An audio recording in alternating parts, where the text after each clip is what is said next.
போகிறோன்னா white forest cake பண்ண போகிறோம். அதுக்கான திங்ஸ் யார் சொல்லுவானா? நம்மளோட அக்கா சிஸ்டர். சொல்லுங்க அக்கா.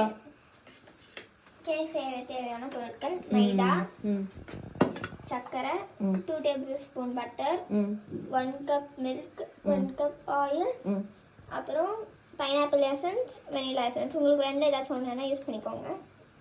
4 egg, baking soda, baking powder. வாங்க நம்ம கேக் செய்ய ஸ்டார்ட் பண்ணலாம்.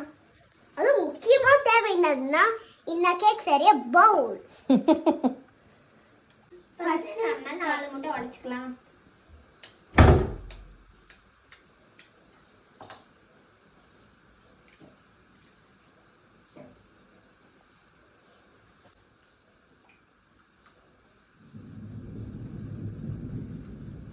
இப்போ நம்ம 4 முட்டை உடைச்சு ஊற்றியாச்சு. இப்போ நம்ம வெனிலா எசன்ஸ் ஊற்றிக்கலாம். எவ்வளோ ஊற்றுறீங்க? ஒரு மூடி, ரெண்டுமே ஒரு மூடி. உங்களுக்கு ஏதாச்சும் வெனிலா எசன்ஸ் ஊற்றிக்கோங்க, இல்லை பைனாப்பிள் எசன்ஸ் ஊற்றிக்கிறோம். எங்களுக்கு ரெண்டுமே பிடிச்ச ஃப்ளேவர்னால நாங்கள் ரெண்டுமே ஊற்றிக்கிறோம். நெக்ஸ்ட் என்ன பண்ணணும்னா கலக்கணும். பீட் பண்ணணும். இந்த ரெசிபி நீங்கள் ட்ரை பண்ணிவிட்டு நீங்கள் கமெண்ட் பண்ணுங்கள், லைக் பண்ணுங்கள், ஷேர் பண்ணுங்கள். பிடிச்சிருந்துச்சு பெல் ஐகானுக்கு கிளிக் பண்ணிருங்க. அதுவும்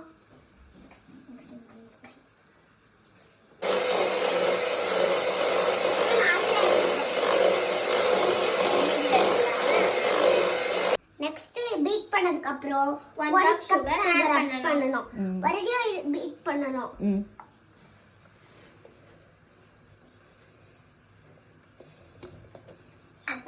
என்ன ஆட் பண்ணிருக்கீங்க?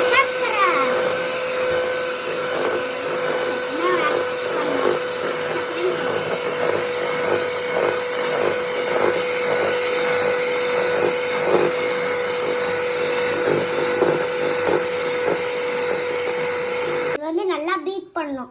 பீட் பண்ணிட்டோமா? நெக்ஸ்ட் என்ன பண்ணணும்னா போடணும்னா பேக்கிங் சோடா. எவ்வளோ போட்டீங்க? 1/2 ஸ்பூன். 1/4 டீஸ்பூன். 1/4 டீஸ்பூன். அடுத்தது என்ன ஆட் பண்ண போறீங்க? Baking soda. Baking powder.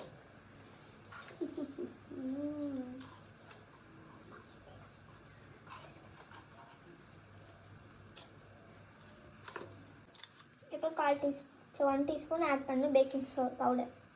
1 spoon. இப்போ ட்ரை இன்க்ரீடியன்ட்ஸ்லாம் ஆட் பண்ண ஸ்டார்ட் பண்ணிடலாம். அடுத்து என்ன ஆட் பண்ண போறீங்க? மைதா